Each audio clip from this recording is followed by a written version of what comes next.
Deputy Inspector General of Police, Bwana Eliud Lagat, is this morning a very worried man. There is no doubt that he is very stressed. And I suspect, despite the impunity displayed so far by him, I suspect the Deputy Inspector General of Police today has regrets. Because had he not taken the actions he took last Saturday, today would be a normal day for him. He would be going about his business the way he usually does.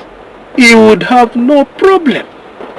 But because he made a decision last Saturday, a decision that he'll definitely live to regret, the man is very stressed today.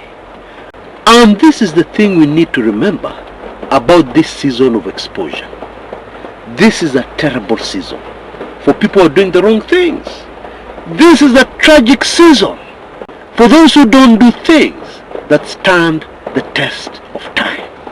You see, the way things go in this season of exposure is that you do something that you think is very small, but then everything goes wrong.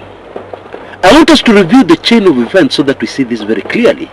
I want us to review the chain of events last Saturday, focusing very closely on what went wrong. The late Albert Ojwang posted something that Bwana Lagat felt was insulting him. Never mind that Bwana Lagat is not a politician. He is a police officer who is supposed to be busy keeping us safe. But then Bwana Lagat was also on social media and he noticed his name was being smeared. Never mind that our 2010 Constitution, engraved in that Constitution, is freedom of speech. And we also have laws. If somebody goes too far, you can prosecute them, take them to court, charge them with the defamation. As a police officer, a very senior one, the Deputy Inspector General of Police understands the law. But he ignores all this and he feels that it's too important. He cannot allow people to play around with his good reputation on social media. And so he uses his public office to order the arrest of Albert Ojwang. Correction, it was not really an arrest because he was not booked into any police station. And so it is factual to say, based on the facts on the ground, that Albert Ojwang was abducted, not arrested.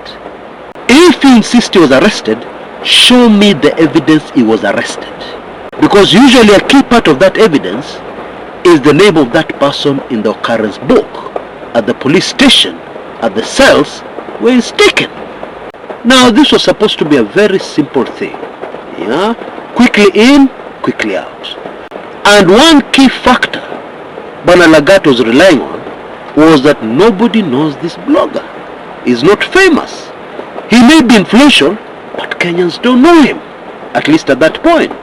And therefore, under normal circumstances, in another season, nobody would have noticed. But that is not what happened. The blunders kick in immediately. Now, the late Bwana Ojwang was a teacher by profession. I believe he was stationed somewhere in Voi. He had just gone to visit his parents and relatives and friends in Migori. And at the time of his arrest, he was with his father, I believe having a meal. And so maybe the plan was to abduct him quickly. However, he's with his father. And you know the way most of us Africans are born, we respect fathers. We respect older people. And therefore these officers are forced to do something that they don't usually do, to explain why they are taking Albert Ojwang away. Now by law, when you arrest somebody, you're supposed to tell them exactly why you're arresting them. Now the abductors have not been doing that. And that is a key part of the success of these operations. Because somebody just vanishes.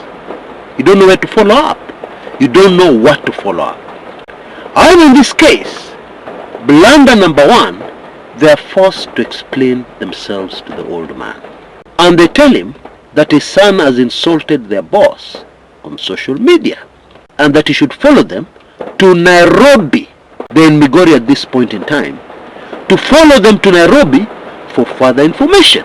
I want you to see that as far as this operation was concerned, this was a major, very huge goof and blunder for those who want to remain behind the shadows. And I believe in this instance, that was exactly the idea. Because, explain to me, why was he not booked in at the Central Police Station occurrence book? Why? If somebody did not want this operation to remain in the shadows. Okay? The officers must have assumed this old man in Migori will stay put, remain there mourning his son. He will not do anything. But that is not what happened. The old man followed his son to Nairobi, but not before making a few calls. And within moments, social media were aware that this little known blogger had been arrested. And they even knew why. It was over one of his latest posts, which was about the Deputy Inspector General of Police, Bwana Eliud Lagat.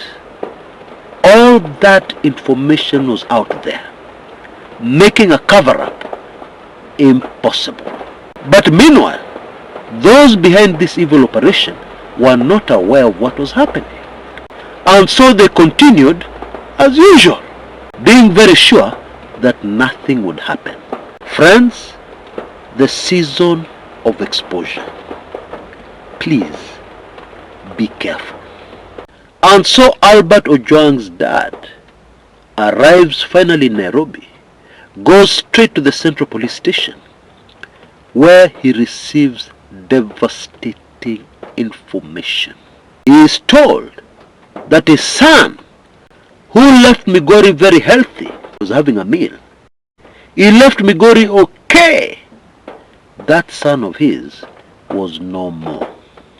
Alikuwa ameaga dunia. And suddenly, very suddenly, the Deputy Inspector General of Police, Bwana Eliud Lagat, finds himself in a nightmare he cannot get out of. No matter how powerful he is, no matter what connections he may have with State House, he can't get out of this nightmare.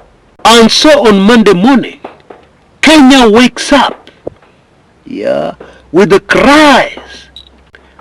cries and demands for justice. We even had a demonstration this morning outside what we used to call the city mortuary, with placards and everything. And this thing is all over the news, and it is not going away. And the police, I'm sure under instructions, are running all over the place, making desperate but futile efforts at damage control. The IG of police himself, Bwana Kanja, even visits the Central Police Station personally, and he talks to the press, and he answers a few questions.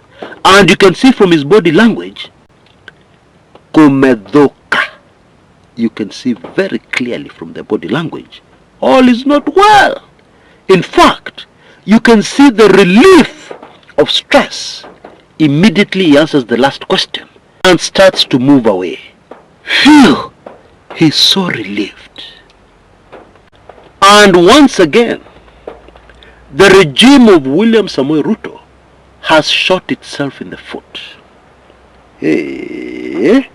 Because this is the last thing they need right now. As they struggle to establish their broad-based government, to try and make it stand, a smelly story, a scandal, like this one of Albert Ojwang, passing on while in police custody, while in a cell alone. Why was he in a cell alone? Why?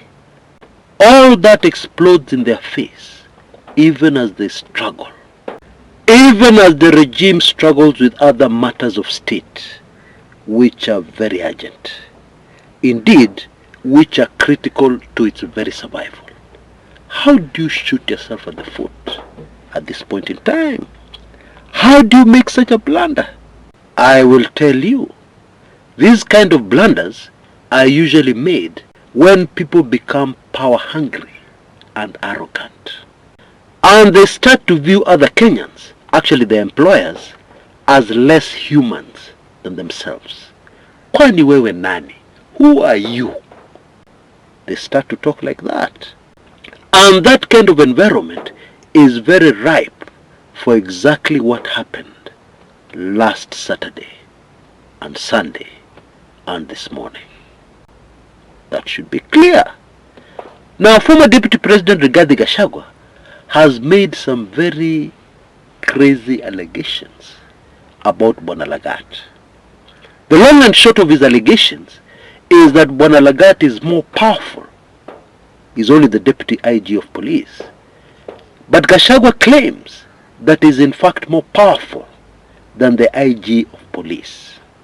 In other words, the chain of command in the police has been broken.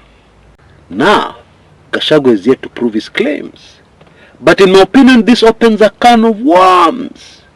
Because we know for a fact that when this regime came into power, we have seen a lot of this misplacement in chains of command and authority. Do you remember what happened in the Ministry of Water? When the CS was that lady Wahome, you remember the powerful PS who was giving her problems, who incidentally hails from the Rift Valley? And you remember how Kenyans were talking? That actually the people from the Rift Valley in these dockets are the most powerful, they're even more powerful than the CS. One can surely not fail to remember those stories when we start hearing these stories about Bwana Lagat. And there are many, many other stories about this Deputy IG of Police, that I believe will now surface as this particular tragic story continues to develop. My very sincere condolences to the family of the late Albert Ojwang. Gone too soon. And for what? May the blood of all those who have lost their lives under this evil, dictatorial regime of William Ruto, may that blood not rest until we see justice.